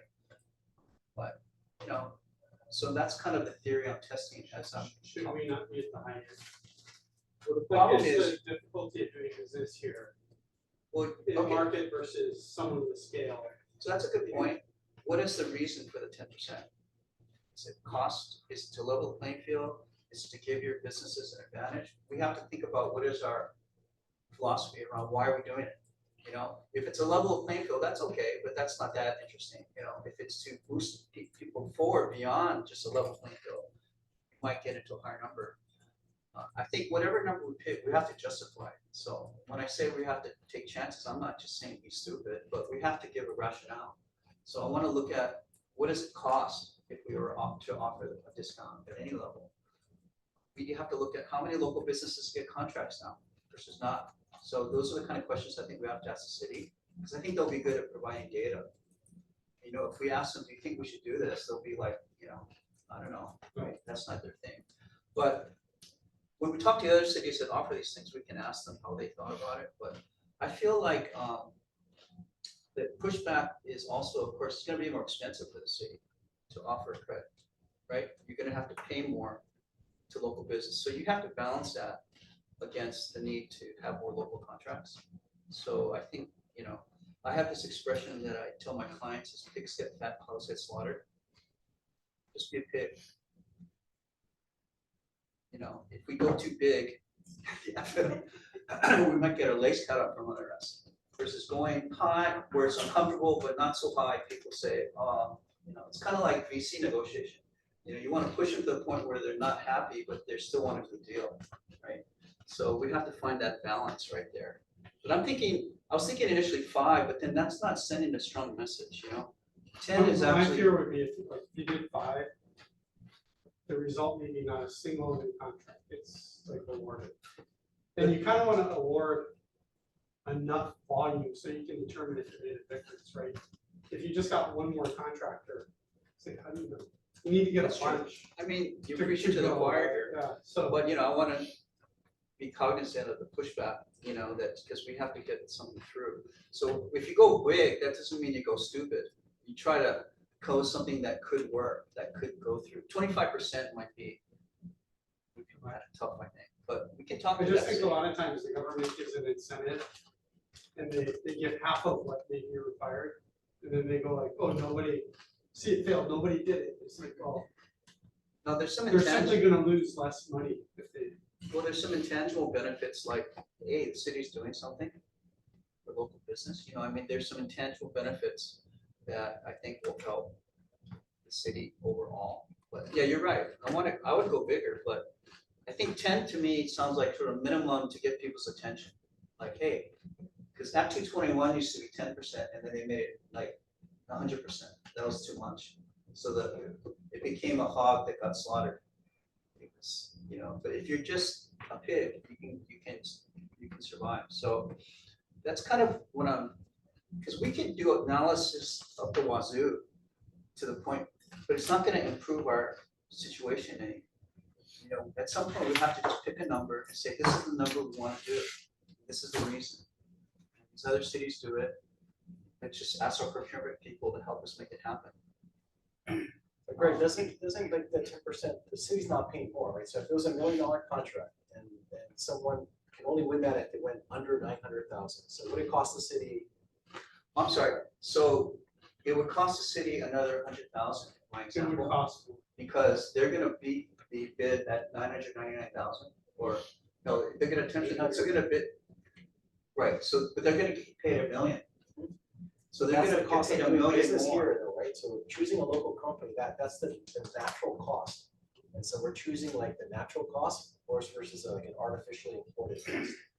Well, the money's staying here, Right. but it's still costing the That's the city benefit. Yeah. 100,000 more. Well, there's a multiplier, I mean, that's all gonna be the analysis to prove the case, is that even though you lose money on the contract, or you spend more money, you're gonna get more on the backside, right? You know? But that can only go to a point, I think, you know, we can go over the edge. We get either get rejected or we'll have to go down anyway. You know? But we have to have a rationale. I think part of it's cost. We can kind of guesstimate what that would be in the aggregate for most contractors. And then part of it though is to give them a boost because we want them to win. Right? There's kind of two different things there. I think they both are relevant. Is this all done administratively, or do we have to put a tax in on there? What they come up with. But there is a disadvantaged business enterprise program in the city in budgeted fiscal services. I do not know what it entails. It exists already. There's So a what? It's called a DBE program, a disadvantaged business and Oh, enterprise program.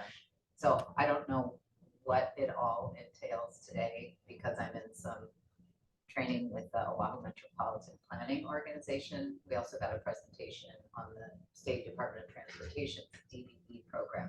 And they don't have any metrics or goals in terms of what they're trying to achieve in contracting to local business. They just sort of keep track of it, as far as I could tell. And then they encourage those who are drafting the contracts to put provisions in there to preference local contractors, but it is not a requirement. So I think looking at what is out there and why, especially as it exists here today, and is it helping or not, would be good to It's on our understand. question list, Not is to what do get you too do now? complicated, as you Yeah. said, but, What are the preferences today? right. You know, But you know, well, for sure, we're gonna meet some resistance, but I can say, carry on. You know, 'cause what are they gonna do, fire us? It would be good if we could find a way to, Please do. it'd be good if we could find a way to provide some kind of explanation of how we think this ultimately long-term would impact the local economy, right? I mean, we could, I don't know how we would. The other cities may have. Well, one of the, That's what I'm saying, one that's of why I the was big asking. issues right now, I don't know if you saw that there's a new incubator cohort starting for construction subcontractors, because that is what is driving up a lot of the city for That's great. construction, right? Pearl Harbor has sucked up a lot of the available businesses that are out there. We still have a ton of work to be done today, actually, the solicitations to the application for the rail, the final segment are due today. And so it will be interesting to see, but I know when I talk to my city colleagues, there are no subcontractors available. So that's, if you're getting a local subcontractor, you're paying maximum dollars for them right now, just because. Yeah, well, we don't wanna overpay, because, you know, it's tax money that we're spending, so. Yeah, we so have to be that's why cognizant of that. it's a complicated equation when we don't even have, right? There's the other parts of like what David is starting to put together that hopefully could be a piece of that we could expand that building and construction trades cohort. So there are new and. They have to be competent and qualified to begin with, so it might be the small The flip side contracts. is that government has to pay commercially reasonable terms. Because as you mentioned that, I would tell one of those guys, don't take a county or state job, you'll go bankrupt. It could be profitable, but you're not getting paid for like 5 months and you gotta make payroll on Friday. You cannot. I mean, we should have some real life examples, like I know Andrew Oki applied to be our moderator when we had that moderation, and I think he probably lost based on cost, you know, so if he had a boost, and, you know, everyone has different opinions about people, I suppose, but I think it would have been great. Yeah. You know, I mean, if he got the nod because of a 10%, you know, preference, Right. hallelujah. So maybe we saved a little bit of money hiring the other guy, but maybe we had given it to Andrew's team, it would have helped. Be in a different place. Yeah. Money We was can show saved that. here and He's a local guy, he would have spent the money here. The other guy was from California or Seattle or something. So anyway, nothing against him, but anyway, that's my report. Sorry to, you know, because we're almost out of time. Yeah, and then Olu, then I think Keone had a question after too. Have you folks discussed what qualifies as a local business? Not yet, I've thought a lot about it. There's like, you know, Because you can wholly do owned hanky panky. subsidiary of a, you know, global company. We need to nail that down, and the other cities hopefully solve that problem, but, you know, I'm, as a lawyer, I know how people can manipulate things. And so I've already anti-hacked that in my head. Right, so it has to be a Hawaii business. Now, if you have a mainland company that does a legitimate Hawaii business that creates jobs here, that's not just a sham, there could be a place for that, you know what I mean? They're There's contributing things to the like economy. residency requirements for like ownership of companies, and you kind of get into like the commerce clause kind of issues, right? Or maybe part of it is where you spend the money, that you're gonna spend 100% of it here. You're not gonna spend the money out of state, right, hiring people, materials. So I don't know, but I don't wanna cross that bridge yet, because that might bog us down a little bit. Just figured to ask it in case. You're a you lawyer, saw it. right? Yeah, I'm projecting this to be a problem Yeah. with this, that's why I'm asking this Right. stuff. I'll ask your wife about it. Yeah, do that. Keone, did you have something, Keone?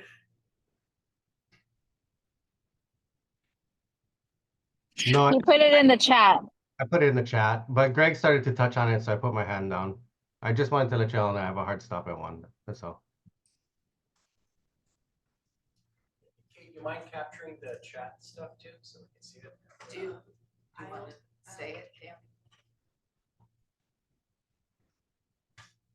Save the chat before you exit. On the top right there. Should be the 3 dots. Thanks, Keone. Yeah. All right, any other questions for Greg? And what action items do you need from us?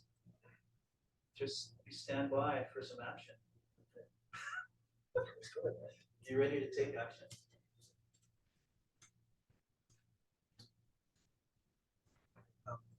One quick question, for those other cities, is there like a case study that you can read, articles?